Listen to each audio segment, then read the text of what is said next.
Tonight we are diving into one of my favorite parts of practical witchcraft, magical timing. How to align your spell work to the seasons, to the lunar phases, to the planetary energies, and even to your own internal cycles. And how choosing the right moment for your magic can help it become stronger, more intentional, and feel more intuitive. So if you have ever wondered, is now the right time, or if you want to stop guessing and actually know the answer to timing, then this episode is going to be for you. So merry meet, welcome. I am Aislin. This is Ask Aislin, and tonight we're here talking about magical timing, in particular seasons, lunar cycles, and planetary magic. So dive in. If you're here with us live, say hi in the chat. Let us know that you are here. As always, there will be a Q&A at the end, and you can leave questions and comments in the chat. So merry meet to a few joining us. Cersei, Taliesin, and Cindy I can see right now. Well, welcome to anybody else who is here. Let us know you are here, and we're going to dive in. We have a lot to talk about, and make sure to leave a heart or a thumbs up somewhere in the episode. That helps us get it out to the feed of more people. So we're going to dive in, and we are going to first start with what is magical timing. We're going to go through different aspects of magical timing and all the different levels of it, and then how we would practically use that when we're trying to put together a spell, right? And the perfect timing for that. But before we start, leave in the chat, do you use magical timing in your practice? And if so, how do you use it? Do you tend to align to the lunar cycles? Do you align to the wheel of the year? Do you follow planetary energies? Is it more of an intuitive thing for you, or is it a combination of all of these? So let us know how you use your magical timing.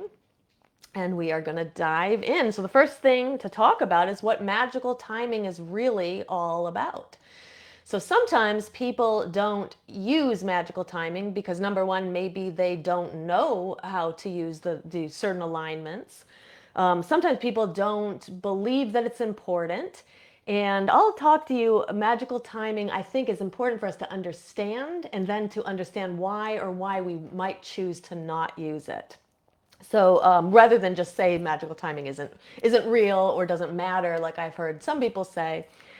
So what is magical timing? So magical timing is the energetic alignment of your intention with the natural currents that are already moving around you.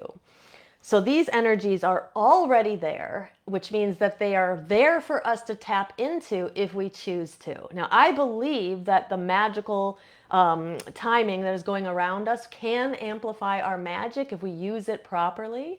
But I also think it's very important for us to listen to our own internal compass and make sure that our energies are aligned with the external energies, or we may be fighting against ourselves in our own magic.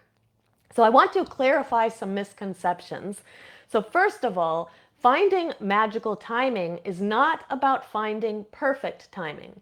So if you are a perfectionist and you're always trying to do things right, it's a good time to let go of that idea, because this is really needs to be more of an intuitive feeling. Is now the right time to do magic? And if so, what kind of magic? Or is there a different time to wait based on what's going on outside of me as well as what's going on inside of me?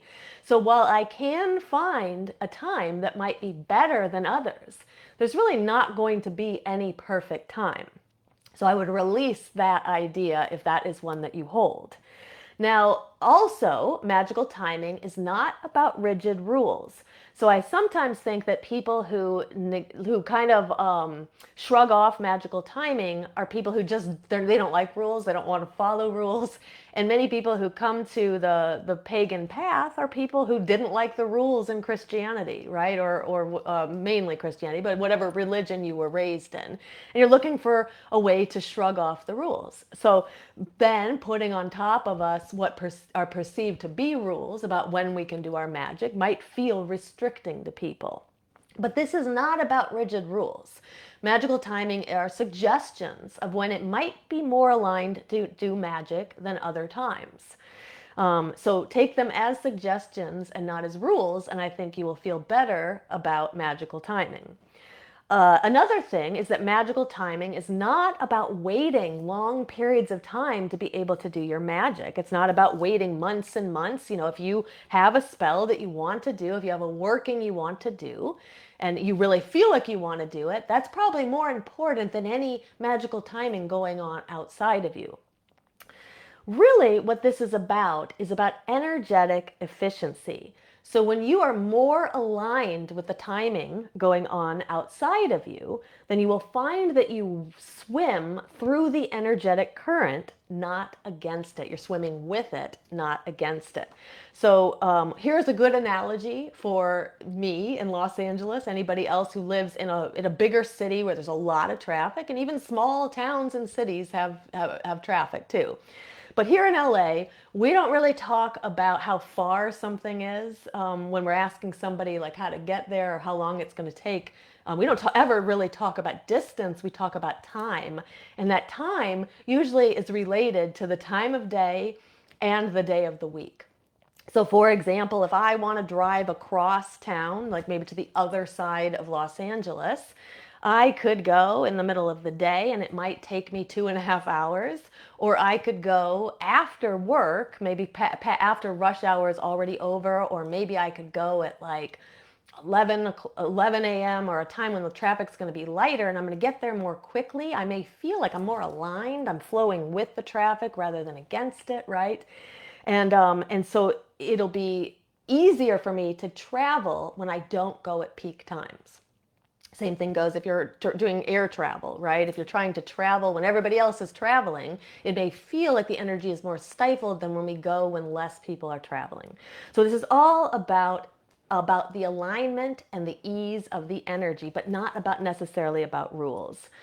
So we're going to first talk about external rhythms, so the things that are going on outside of us that can influence us, and then we're going to talk about how to understand our own internal rhythms, and we can figure out a way eventually to make those two things align. But before I go further, I'm going to jump into the chat and say hi to a few others joining us. So I saw Cersei and Taliesin and Cindy in the beginning, Mary Meet and Jen, Andrea, Anne, Mary Meet. Chelsea's here, Pamela, Kurt, Mary Meet, everybody. And anybody else who's joining that I didn't see, welcome to you as well. So Jen says she aligns her magic to days of the week, wheel of the year, and the moon cycles. So all 3 levels, which is what we're going to talk about. Taliesin said definitely he likes to align to lunar energy and to the turning of the wheel. Andrea says wheel and lunar cycle. So a lot of similar answers here. Pamela says she works with the moon and she's beginning to incorporate the planets. Cersei says lunar cycles, sometimes certain days of the week and planetary hours. And then Kurt says depends on physical location because not everywhere is the same. And well, while that is true, you would be doing the timing from your physical location. So at this point, right, it's Tuesday evening in Los Angeles, and across the United States it's Tuesday evening, but in parts of the world that further to the east it's Wednesday by now, right? So we don't really, when we're trying to align our own magic, we're not interested in what other parts of the world are experiencing. We're interested in our own physical location. So the other thing too to note is like with the wheel of the year, we'd again be aligning to the wheel of the year in our location. So if you're in North America, you want to follow the North American wheel of the year. And in South America and the southern hemisphere, they are going to have a different wheel of the year going on. So they want to align their energy differently. Okay. So let's first talk about seasons, moons, planetary energy. So we're going to start with the seasons.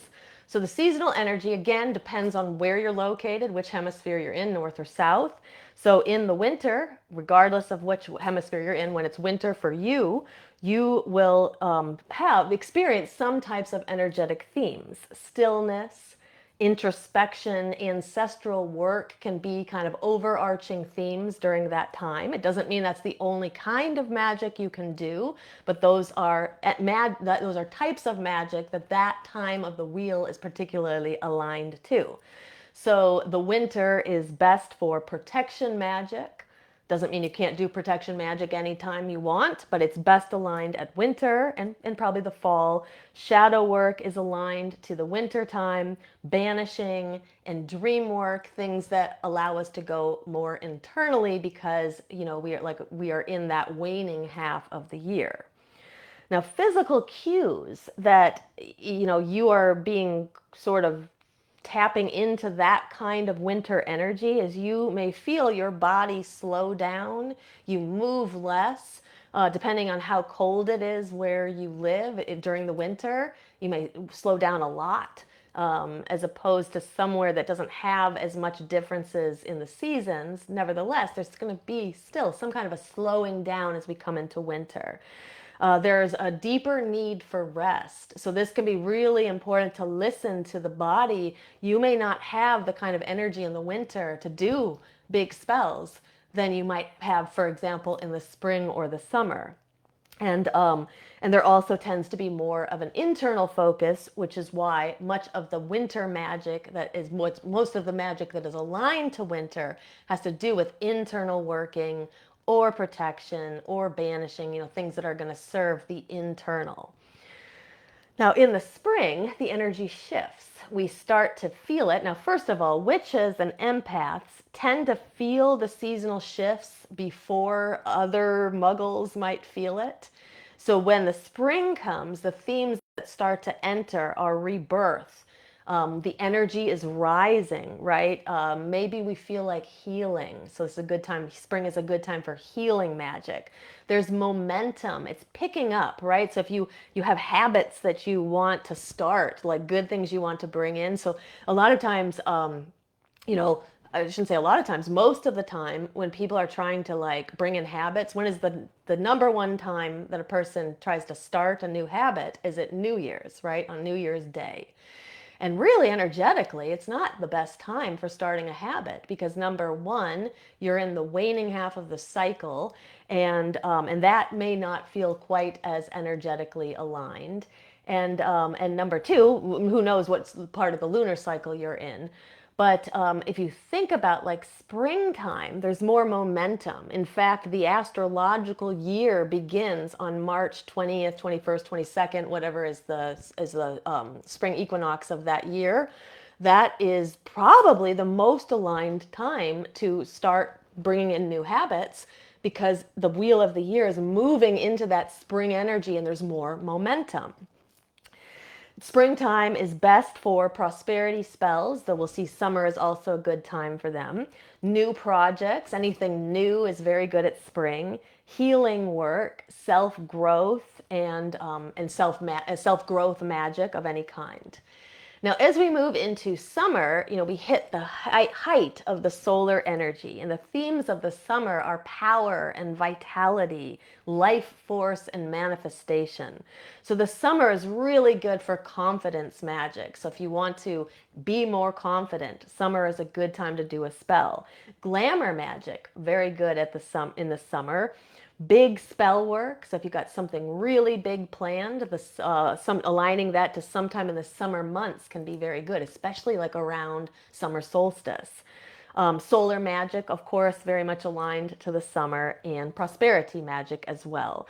Personally, in our own tradition, the midnight tradition, we always tend to do prosperity magic in August, early August, right around Lunaza.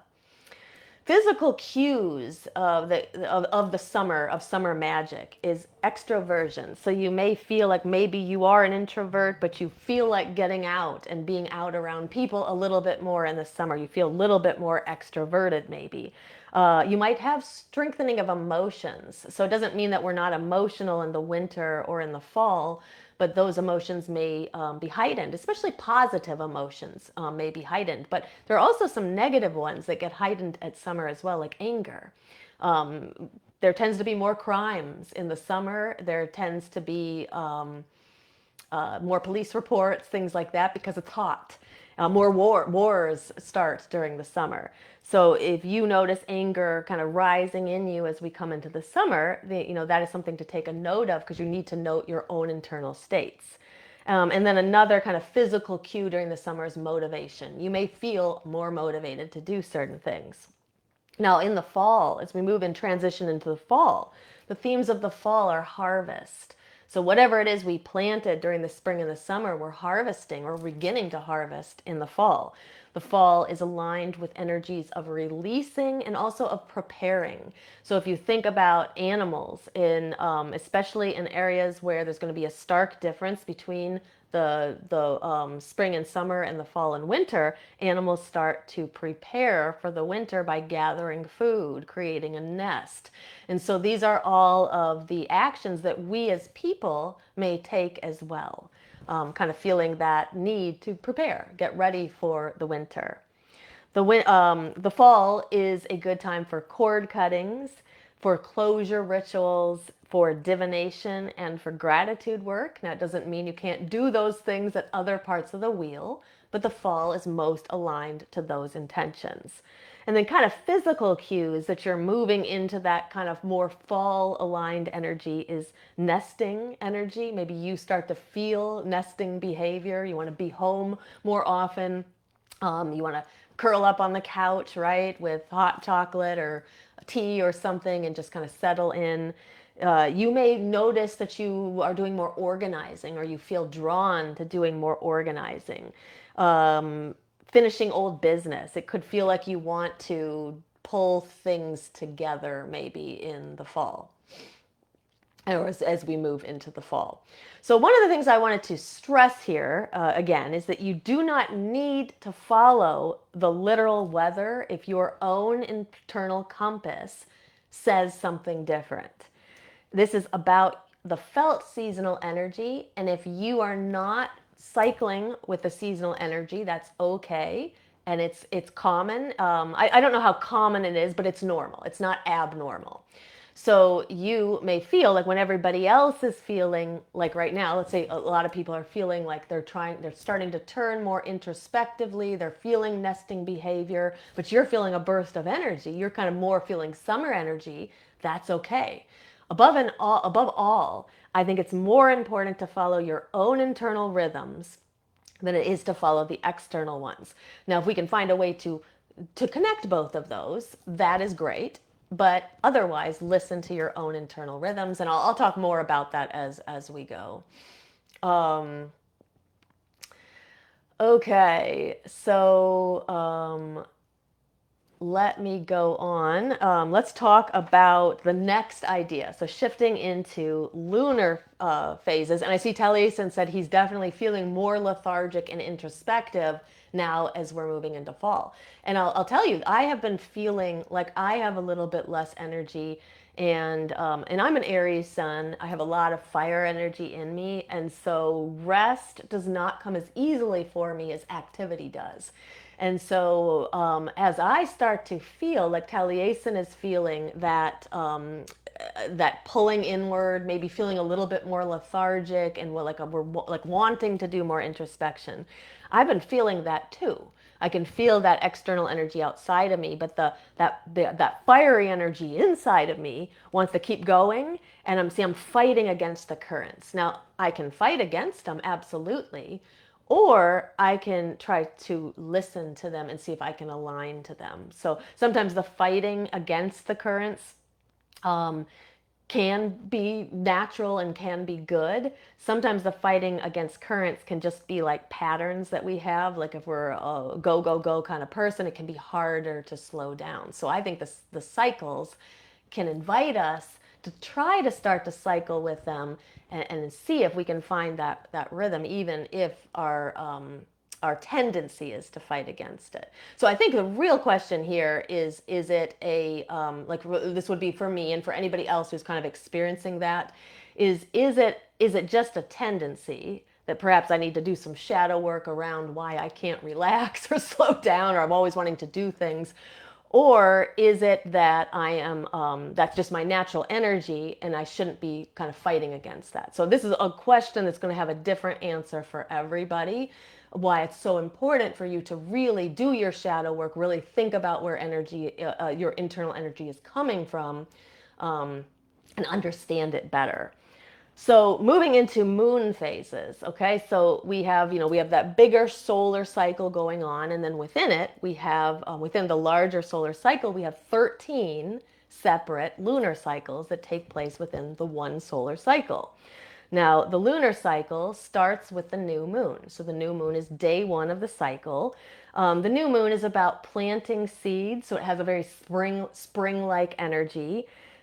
Spells that require a little longer time for incubation. So let's say I want to do a spell to draw in something. I could do that spell anytime.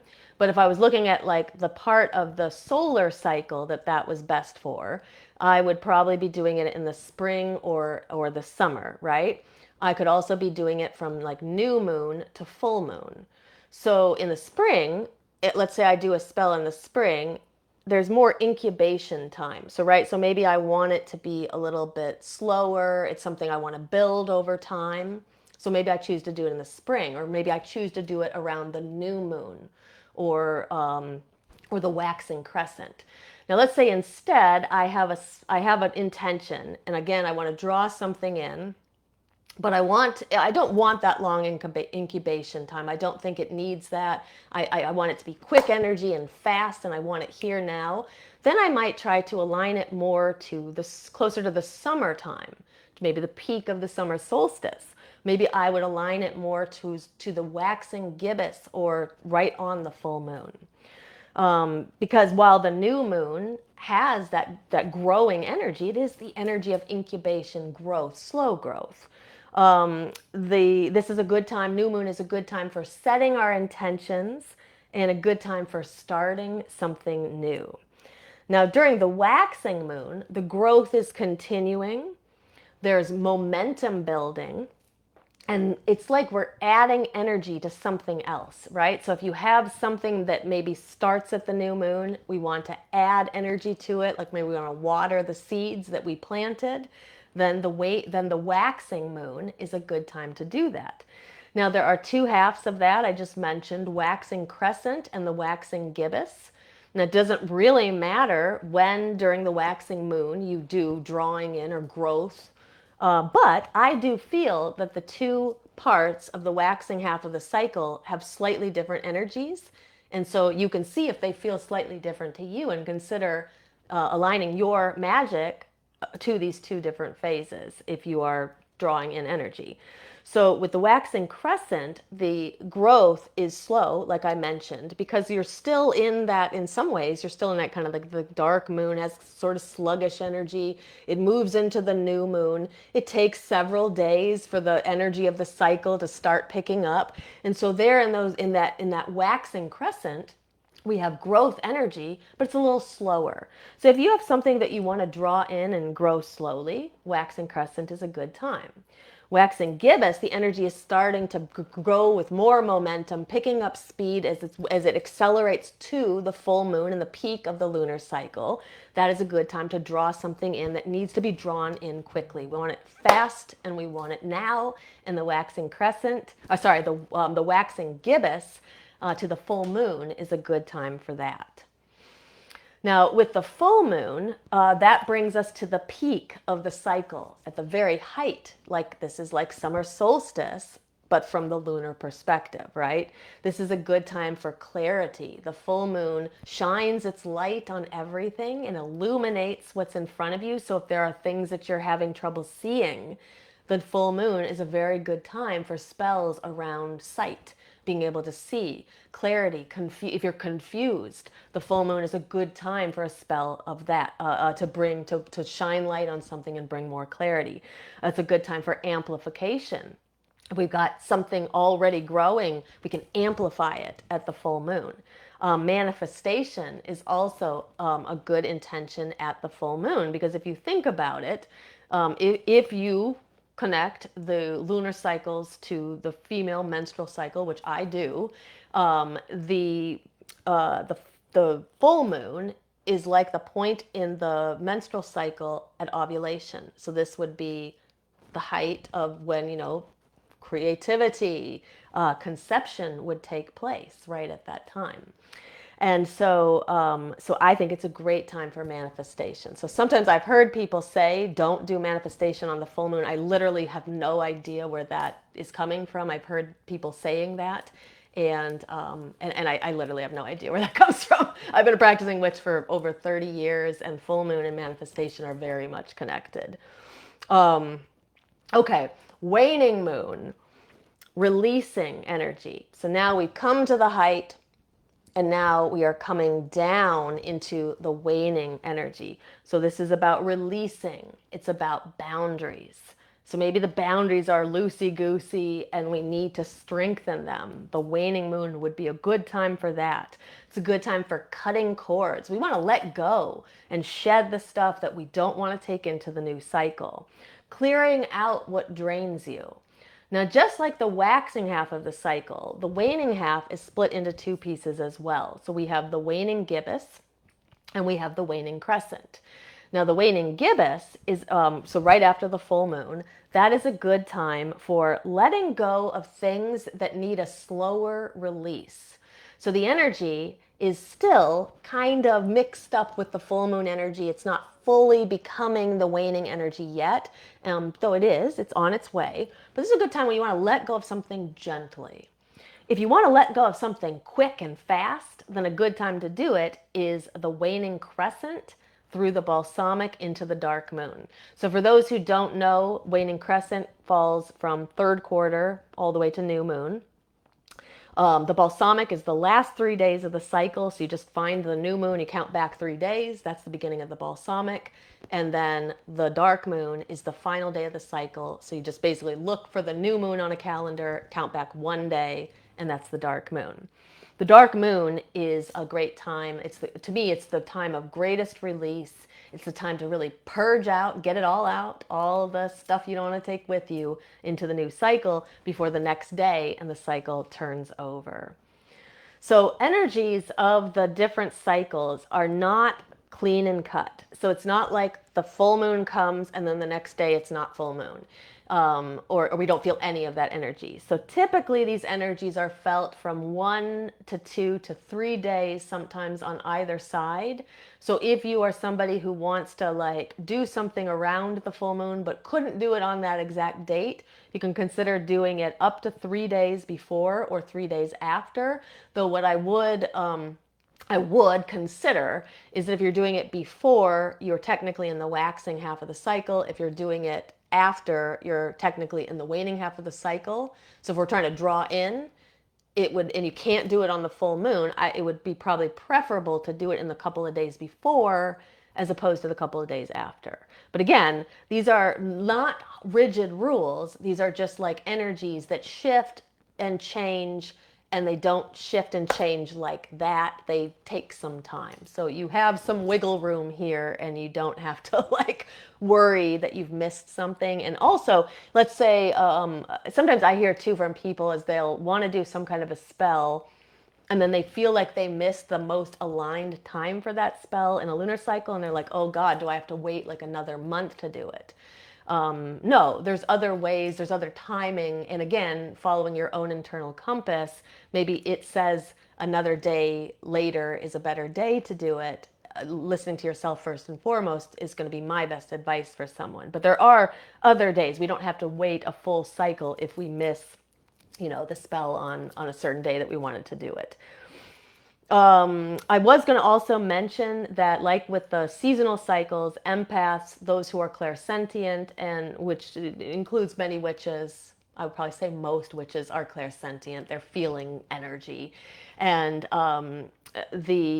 so these transitions in the cycle tend to be felt by empaths, clairsentients, and witches before they might be felt by before those shifts might be felt by other non-magical people. Okay, let me jump back into the chat and then I'm going to shift into planetary energies and talk about how we would stack the planetary energies on top of all of this. And then we're going to talk about how to put all of this together. So Andrea was saying with all of the snow and the cold, she said, I'm definitely home more, doing more crafts and more shadow work. Yeah, especially people who are like living in places where there's a lot of snow. You're just naturally you're stuck indoors more, and so naturally you're going to fall in and you're going to shift more into that more introspective state. And I guess one of the cats, everybody's saying hi, Kitty. I don't know who that was. Might have been Loki coming through. And then Taliesin was saying using different moon waters can be used, which is a good note here as well. So let's say, for example, and we're going to talk a little bit more later about, how to put all this together, but this is a good time to talk about this. So let's say that you want to do something that really feels like it's probably more aligned to the full moon or the waxing moon. So let's say a love spell, for example. But you don't want to wait all the way, and let's say it's a couple of days into the waning half of the cycle, and you don't want to wait another lunar cycle in order to do that spell. So we've got a lot of choices. We could align it to a planetary energy, which we're about to talk about. In this case, it would be Friday. We could use moon water, like Taliesin is saying. So with moon water, in particular, in this case, we could have water that we had gathered on a full moon. For those who don't know about making moon water, it's very simple. You set water out under the full moon if you're going to make full moon water. And I would recommend that you take that in before the sun comes up. Otherwise, you're going to mix it with solar energy. Then you bottle it. I would label it so you know what phase of the moon it came from with a date. Maybe if you know the sign that the moon was in at that time and you care about the astrology, you could also write that down. Then, if I'm trying to do that, so using that example again, the love spell during the waning half of the cycle, I can bring the moon, the full moon water into the spell, and now I'm bringing in the energy of the full moon, even though it's not the full moon. So we have a lot of ways, that we can compensate for maybe the energy not being as aligned as it could. So kind of going back to what I said in the beginning, these aren't hard and fast, rigid rules. We can bend and we can break them, and we can also use tools that help us to align the energies, even if we're not in the most aligned part of the cycle. And marry me to Anthony. Welcome. So that is the lunar cycle. So here's a question for people, whether live or watching back later. Do you have a preferred part of the lunar cycle? What's your favorite part? Or do you like all the parts? And we love to hear about that. Personally, that would be a hard question for me to answer. I really love the dark moon so much. I always look forward to my dark moon rituals, which are very different than my full moon ones. But I also love the full moon. I love all parts of the lunar cycle, and I love trying to shift and align my energy with those different parts. Okay. So, so I'm going back now, and now we're going to stack on top of this planetary energy. So with planetary energy, the planetary energies tend to have different moods to them, and they're aligned to different days of the week. So we have kind of 2 to 3 different ways we can use planetary energy. So one is to align our magic to the day of the week. Another is to use planetary hours. So I'll talk about that in just a second. And I'm going to get a link to give to people if they would like to calculate planetary hours. Okay. And then there's other kind of ways we can tap into the planetary energies, which is when there are major events happening. So if, for example, there are like retrogrades happening, we can work with those energies. If there are certain aspects, like if we know more about astrology, we can take this to a deeper level by looking at the way that the planets aspect and pass over and transit our own charts. But let's talk more simply right now. Just simple planetary energies. So starting with the sun is connected to the day of the week of Sunday. The sun and therefore Sunday is a good day. The sun brings in energies of confidence, vitality, and personal power. There are people who say that Sunday is like it's a day that you could do any kind of spell. It's good for anything because the sun amplifies the energy of whatever you are doing. It's a good day to get married. It's a good day to renew vows because it's blessed by the energy of the sun. It's a good day to start things. It's a good day to do business. It's a and which is it's interesting too because in most parts of the world, I think, at least in the West, many businesses are closed on Sundays, but it's really one of the best days to do business. Now, the moon is connected to Monday, and Monday and the moon have a very different kind of energy. That energy is more about intuition and emotions and the home and healing. So if we wanted to do a spell about home, and we're going to talk more about kind of putting it all together, but it's doing some kind of spell to kind of make our home more our home would be good on a Monday, or a house blessing spell would be great on a Monday. Now, Monday is also connected to the divine feminine, to the lunar goddess. And so if you want to really connect to the goddess, Monday is a very good time to do that. So is Friday because it also has a very divine feminine energy to it. But Monday is a good time to work with your intuition. It's a good time to do dream work as well. Shadow work would be good on a Monday because, again, it requires you to go internally, and kind of the unconscious is connected to the feminine energy of the moon. Now, that energy shifts greatly when we move into Tuesday, which is connected to Mars. It's more fiery. This is so intentions having to do with courage, protection, and motivation. So, protection magic, good on a Tuesday. If you need some motivation, if you need some courage, Tuesday would be a great day of the week to do a spell for courage or for motivation. Another thing would be like physical activity. So if you're trying to, let's say you're trying to start doing more things physical, right? It would be a good time to to go to the gym because you might have more physical energy on a Tuesday. Passion, sex magic, all of that would also be good on a Tuesday because, again, that connection to Mars and its connection to passion. Mercury, so then shifting into Wednesday, is connected to the energy of Mercury. So this is the energy of communication, travel, and learning. So I think it's a good day. I've noticed that a lot of people send out emails, large emails to groups on Wednesdays. It could be that people all just intuitively sense. Did I say Tuesday? I meant to say Wednesday if I said Tuesday. Wednesdays.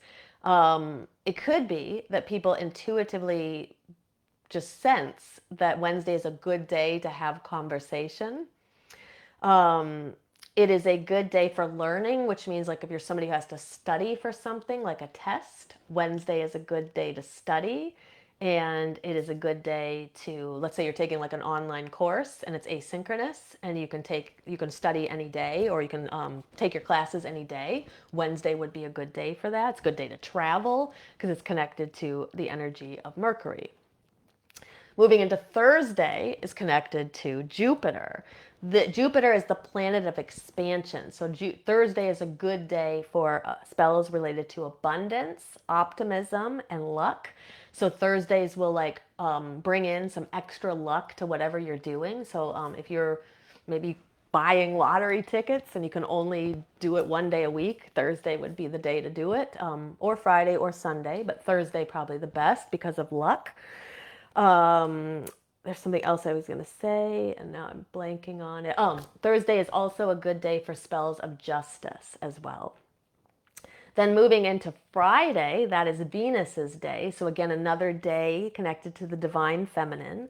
So this is a good time for doing intentions surrounding beauty. Glamour magic is great on a Friday. Now remember, if you saw my episode a while back on glamour magic is not just about looking beautiful. It's not just about appearance. It's about choosing how people see you.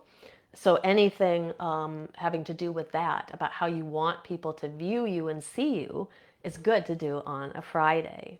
A Friday is also a good time for love spells, obviously. Spells to tap into the divine feminine, to connect to goddesses like Venus or Freya or Lakshmi. Also, because there's like Venusian energy is very much about the aesthetics around us. I think that Fridays are also good times to like go to concerts, go to art museums, surround yourself with art, buy art, decorate, paint. So just things that make your surroundings look more beautiful. Gardening, those would all be good things on a Friday. Spells that use herbs. You can use spells that use herbs anytime, but Friday is, very much connected to gardening and planting and things like that.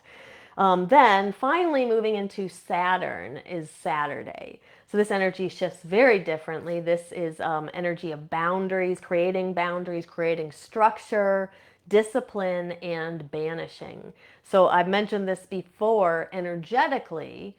So many people get married on a Saturday, but energetically, it's not the best aligned day for a wedding because it's the energy of Saturn, and Saturn isn't quite the same planetary energy as, for example, Venus on a Friday, or the sun on a Sunday, or Jupiter on a Thursday. So this is not to say anything bad about people who get married, or people's relationships who get married on a Saturday. But if you have not been married and you are planning a wedding or you're planning a hand fasting, maybe consider aligning that energetically to one of the other days besides Saturday. So another thing we can consider, so just besides the planetary energies themselves, we also can consider retrogrades. Retrogrades are not as scary as people think. Sometimes people think they fear them.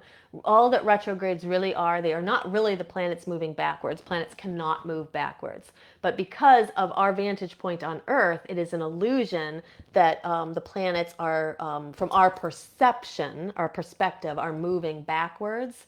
I'm not going to get into all of it because I've already done an episode on retrogrades. But what I do want to say when it comes to planetary energy is retrogrades are times to review, to revise, and to return to things. And so, for example, a Wednesday during a Mercury retrograde is going to have a different energy than a Wednesday that is not during a Mercury retrograde. Mercury retrogrades ask us to slow down and maybe really contemplate how we communicate with others. Just like a Venus retrograde will ask us to slow down and contemplate how we relate to others. Saturn retrograde will ask us to slow down and reflect on how we relate to our life lessons. Saturn being that taskmaster who many of us have a love-hate relationship with. We hate the hard parts, the challenges, but at the same time, we know that they are the pathway to growth. Retrogrades again they are not a reason to not do magic. It's just important to understand that it shifts our own definition and experience and direction of those energies. So we're going to move into our internal energies next, but I'm just going back to check on the chat here. Anthony said he seems to be drawn to the dark moon as well. Cersei says she's drawn to all parts. Taliesin said he likes all parts. Andrea says dark moon because she can go more inward, so her rituals feel emotionally deeper. And Anthony said he thinks that's probably why he is drawn to it as well. Then Anthony says he'll have to let his wife know that she's to support his practices every Tuesday. Yes. Okay, and he says that he loves the retrograde. The last retrograde definitely had him going back to things. Yeah, so it's about returning. It's about reflecting. It just gives us the space to reflect on the things that we missed, right? And that maybe we glossed over at another time. Okay, now before I move into the internal energies, I do want to drop in the chat a link for you. And if you already have a link for planetary energies, or if you do them by hand, you can just disregard this. But if you would like this site, will allow you to calculate planetary energies. So just very briefly, what a planetary energy, sorry, not planetary energies, planetary hours. So very briefly, what planetary hours are is if you take a day, a singular day, so let's say, for example, Tuesday, because it's Tuesday when we're recording this. Tuesday is going to be divided into two halves. It's going to be divided into nighttime. So that would literally mean when there's no sun. So that's going to be sun down to sun up. And then daytime is from sun up, sunrise to sundown. And those two spaces get evenly divided into hours. And those hours are then associated with different planets. So, for example, on a Tuesday, we could do a spell on a Tuesday for, let's say, physical activity. Let's say we really want to bring in a good habit of being physically active, starting a gym membership or something like that. So we want to do something physical on a physical spell on a Tuesday, but we want to amplify it even more. We could select the planetary hour of Mars and do the spell on a Tuesday during the planetary hour of Mars. So I may actually do another episode where we just talk about planetary hours, but at least you can use that calculator to find out when the planetary hours are for you. You just have to make sure to set your time zone or your city so it calculates them for your location, because they're going to be different in other people's locations. Okay, so moving now into the internal. So internal rhythms are your own personal cycles, and you have several different cycles going on. So for example, there is the psychological and emotional cycles. This is just how do you feel emotionally. So you are going to have low energy days versus high energy days. When you are having low energy days, you may feel more like releasing. You may feel more like resting. You may feel, rather than doing some kind of active spell, maybe you want to do some divination. You may feel like you want to do some cleansings. So it would be a good time to do cleansing magic, magical baths to kind of cleanse your aura, maybe doing aura cleansing or breath work to cleanse your energy when we have lower energy days. Or maybe you don't even have the energy to do any magic at all, and that's always okay. So I'm going to talk about that in a bit, but you never have to feel forced to do anything when it feels like it doesn't align with your internal cycle and your internal energy. Now, on high energy days, when you just feel like you have more energy, you may feel more like doing manifestation. You may feel like doing bigger magic, things that draw things in, or things that release big things. You just feel like you have more space and more energy for more. Now remember, you don't have to do magic on your low energy days. I remember when, this is going back quite some time now, and I remember, I always try to do something on the dark moon and on the full moon. Those are like my two main days that I do, but I tend to be practicing every day, just a little bit at least. But those are like my two big workings. And I remember when I didn't really understand energy alignment, I would really, like, if I didn't feel good, I would just push through it and force myself, because I'm like, oh, I'm gonna like mess something up if I don't do my working on the full moon, or if I don't observe, the full moon, or do something on it, but maybe it wasn't aligned to my energy. Now I understand that it's far better for us to wait until we feel more energetically aligned for something than it is to push ourselves and try to do something because we think that we should. So it's really important to listen to yourself, your emotional cycle, and what I'm going to speak about in a little bit is kind of tracking that can be one of the keys, especially if you feel a little like disconnected from understanding your energy. I do think the more that you work, you are on this path, the more you're doing energy work, the more you do shadow work, you will tend to be more connected to your energy. You're going to kind of understand your own ebbs and flows. But it is important, regardless of whether you are studying those things and on that pathway or not, it's always good to be checking into your energy. Now, besides the emotional and the psychological cycles that we might have, those feelings of being low or high, We also can have physical cycles. So the menstrual cycle, for example, for anyone who has an active menstrual cycle, I do feel that there is something to be said about that, because there's going to be parts of the menstrual cycle where you're just simply not going to have the same energy, and you may not feel as aligned to doing certain workings. So let's suppose a person is like on their period, for example. They may feel like that's like a time when their body is releasing. But let's say it's the full moon when that's happening, and then like out the external cycles are like all about energy and manifestation and things like that. And this person's is like purging, right? And so they need to listen more to their internal body. If they don't have the energy to do some kind of working, they should listen to themselves, and they should be more focused internally. Sleep cycles can also be something to consider. So if you're someone who is not sleeping enough, that can affect your energy, and it can affect how you feel within your own internal cycles.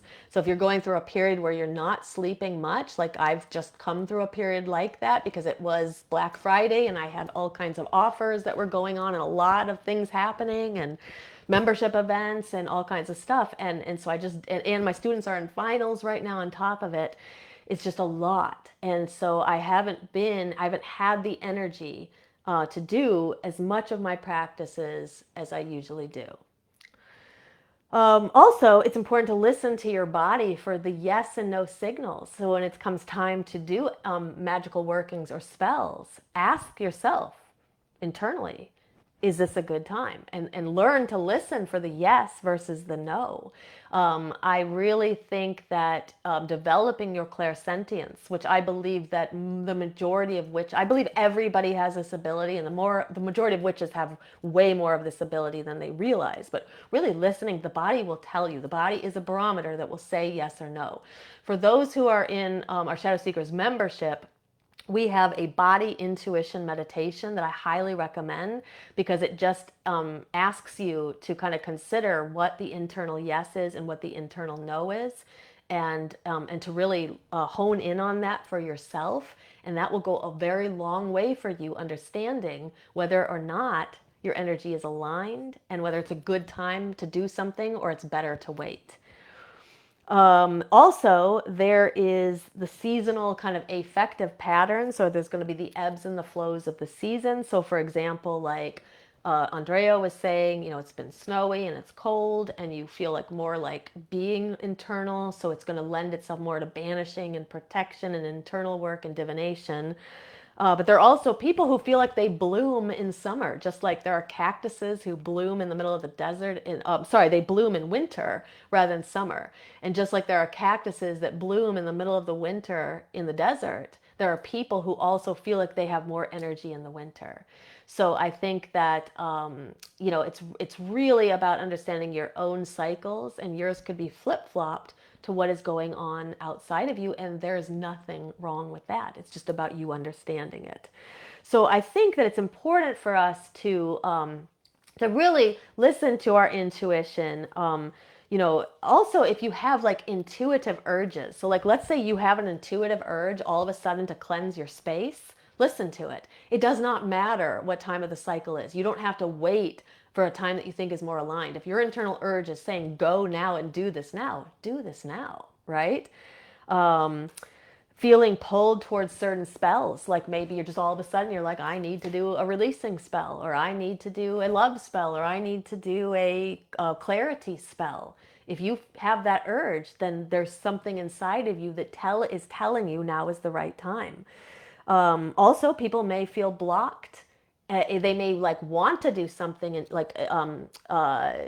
like mentally, they may feel like they should do, or they may feel like they should do something, or they may think they should do something, but they feel like resistant to it. They can't get it started.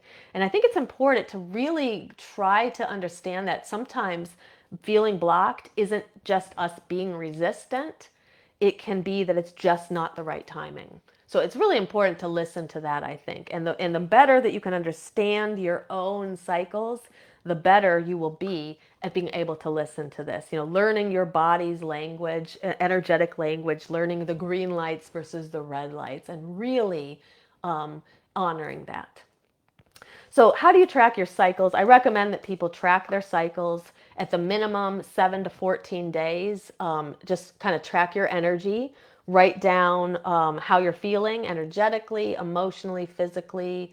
Maybe write down what your intuitive state is. How does your intuition feel on that day?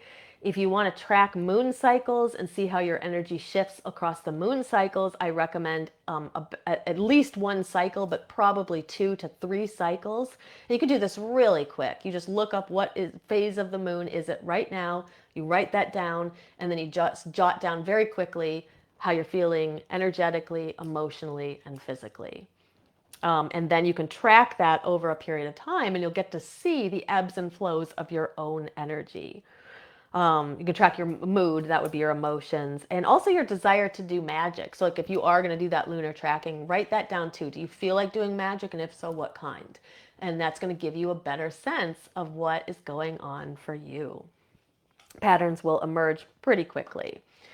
So let's layer the timing on. Let's just give a couple of examples before we end here. So first of all, we want to start with an intention, right? So what energy does the intention belong to? So whatever intention you have, ask yourself what energy feels connected to that intention. So if the energy is about growth, then probably the waxing half of a cycle, whether that be lunar or solar, is good. So that could be waxing, waxing crescent, waxing gibbous. It could be spring, it could be summer, but if it's about growth energy, it's probably aligned to one of those times. If instead we're talking about protection, then that may be more linked to waning energy, whether it's waning lunar or waning solar. So it could be waning crescent, waning gibbous. It could be winter, it could be fall. If we want to have more magnetic energy, or we feel the intention is connected to magnetism, then the full moon, drawing things in, summer solstice, peaks of the cycle, Thursday, Sunday. Let's say we want to create boundaries, so maybe fall energy, Saturday, waning moon. So it's important for us to, kind of try to match our intention to the external world. But you do not have to make it super complicated. So if you are somebody who's newer to this or struggles with too much, you're trying to get it all perfect and all right, I would just say throw it out the window. Start by tracking your cycles, kind of get good at your body intuition. Do not complicate this. When in doubt, the moon is going to be your simplest guide. You do not need to stack all of the timings on top of one another. If you feel called to do that, yes, do it. But if not, the moon can be the simplest guide. It's just kind of follow the cycles of the moon and kind of check in with what intentions seem to be the right ones around those shifts in the lunar cycle.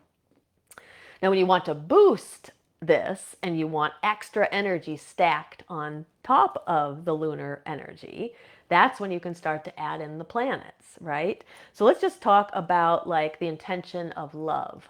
So we have the intention, so some kind of love spell, right? Whether that's drawing in somebody, or maybe it's even about self-love and loving ourselves. So good timing would be waxing moon, full moon. Better timing, waxing moon and full moon in the spring or summer. Even better timing than that, waxing moon, full moon, spring, summer, Friday, or Sunday. So see, I'm stacking, I'm layering, but you don't have to get it all right. And there is no right or wrong to this. It's just different variations and ways that you'll tap into this energy.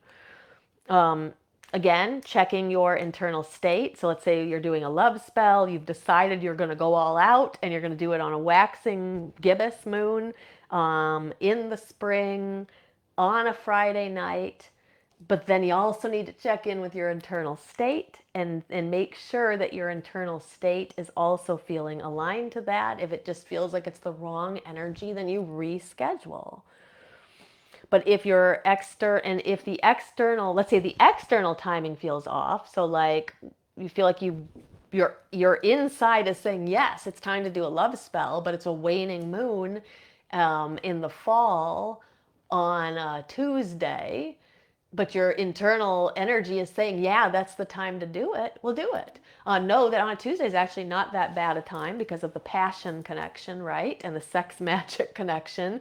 But maybe the waning moon in the fall isn't as aligned to the intention of love, but your internal body is saying yes.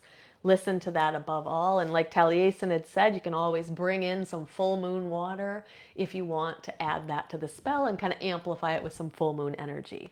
So just talking through a couple more examples before we shift over to the Q&A. So career and prosperity. Here are some good alignments. Thursday, connected to the day of Jupiter, or planet of Jupiter, which is about expansive energy. Waxing moon in the spring or in the summer. The internal cues that would tell you now is the good time for a career or prosperity spell would be feeling confident, feeling motivated, and feeling clear-minded. Let's say we want to remove some toxic energy. So a good time to do this. Waning moon, fall or winter, Saturday connected to Saturn, or Tuesday connected to Mars. And then internally, we might feel emotionally exhausted, so we know it's time to purge or let go. Perhaps we also feel like, we can feel that toxic energy building around us. Maybe we have felt a breakthrough moment, but we know that in order to tap into that moment, we need to release something. House cleansing or cleaning. New moon would be a good time to do that. Monday or Friday, so we're tapping into lunar energy or Venusian energy that's connected to the home. Maybe we would do that in the spring, like spring cleaning. But I also think that the winter time is a very good time for like blessing homes and cleansing homes, like especially around Imbolc. It's just a good time for purification. Protection magic, most aligned to the waning moon. Saturday connected to Saturn, Tuesday connected to Mars. Winter or fall. Internally, you might feel like some unrest, disharmony, like you need protection, right? You might feel heaviness or irritability, which could also point you towards needing to do some protection magic. And then there is divination and spirit work. Full moon would be a good time for this, but honestly, I think divination and spirit work can be done at any time. So waning moon and dark moon, it kind of depends on how you're called to that. So sometimes divination at the full moon feels very good because it's very illuminating. Sometimes divination near the end of the cycle, dark moon, waning crescent, feels really good because the veils between the unconscious and the conscious are so thin as well. It allows you to tap into your unconscious and also allows you to connect to guides and the higher self and things like that nature. Okay, so that is what I have planned for today. So I hope that was illuminating for those who have always wondered about, kind of energies and tapping into the timing of our spell work. I'm going to go back to the chat. So I'm going to move into the Q&A now. So if you have any questions about anything, it doesn't have to be about timing, or it could be about anything related to witchcraft, energy work, or shadow work. Drop that in the chat. So Anthony said, you have helped me letting go of the feeling I have to do this. Paying attention to how I feel is now something I really pay attention to. Excellent. And that is like literally one of the very, very best things to do. It's not like, it should never feel like I have to. Kind of like I was saying with like when I was much younger and I would feel like, oh, I have to do this on this certain day, or I have to do this every cycle. Really, it's more important for us to connect to our own internal cycles and understand that. And then he said also picking practices I feel aligned to. Yes, you don't have to do everything. You want to pick the ones that you feel more aligned with. Chelsea says she loves using her 13 moon journal from Moon Phase Studios. I highly recommend moon journaling. And sometimes when we purchase one like that, and it's like a beautiful journal, it just like it makes us want to journal more or track more than just getting a 3-ring binder, which or a spiral notebook, which you totally could. But I know sometimes when I have really pretty journals, it's just more of an incentive to use it. So that's cool, and that's a good one to check out if anybody is looking for a moon journal. She said the 13 Moon Journal from Moon Phase Studios. Okay, so anybody have any questions, put them in the chat. I do have one question that I'm just going to share here and talk about, and then that gives anybody who's live time to put any questions in the chat. So this question is from Aislin, and she said, how do you stay consistent with your work? So this is a question that I get asked a lot, so I know it's one that is very much aligned with so it's very much on people's minds, is how do we stay consistent? So I think that without knowing more about the question, I'm just going to take it at face value, like we're trying to be consistent in a practice.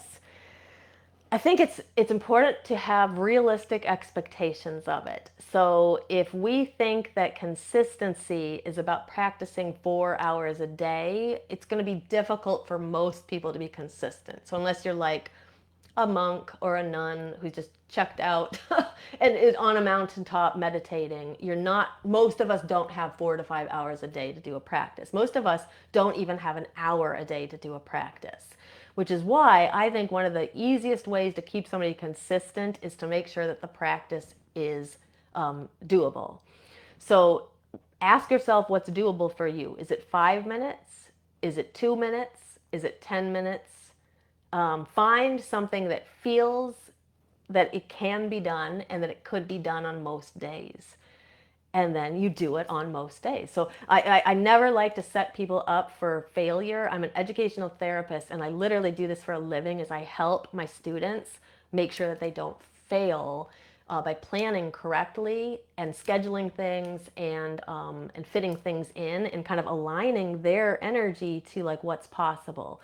So picking a practice that you're excited about is also going to be important, rather than picking something that you're not that excited about, or you feel like you have to do, or you should do. That's going to give us, over time, there's going to be less motivation to stay consistent with that. So to me, the easiest thing to do is to get a candle. I have these prayer candles on my altar, and I light one at the new moon. I set an intention, and then I light that candle every single day until I let it burn all the way out on the dark moon. And on the new moon, I light another one. I set a different intention. And that is a practice that I do every single day, and it really takes me less than a minute a day, but it's a consistent practice that keeps me connected. Once we create consistency through doing something repetitive, we likely find that we have more time that we can begin to stack and build stuff on top of it. So from there, a person might find that they now have 5 minutes to sit down and candle gaze for a bit, or maybe to do a bit of walking meditation up and down their hall, or to lie down in a meditative space, or to do a few minutes of breath work, or to pull some cards, or to do some yoga even for 5 minutes, or intuitive movements. There's lots of different ways that we can tap into the magic within us and without and around us, and it doesn't have to take a lot of time, or even just 5 minutes reading from one of the magical books that we've purchased. So it's really about finding the simplest practice you can, anchoring into it, doing it on most days, and then beginning to feel that more energy is building around this, and then you can begin to stack other practices on top of it. But that would be my best advice on how a person can stay consistent. And if a person finds that they still resist all that, because that is very simple, right? The lighting of the candle, and they're still resisting that, that is where I would recommend really diving into the shadow work and trying to figure out where the resistance is coming from. Because likely there are some blockages that you can uncover and you can work through, and then eventually that's going to lift that energy, and you're just going to feel more expansive with it. So I hope that helps. But if you have any further questions about that, reach out and let me know. So I'm just going to go back into the chat and see if there is anything else here.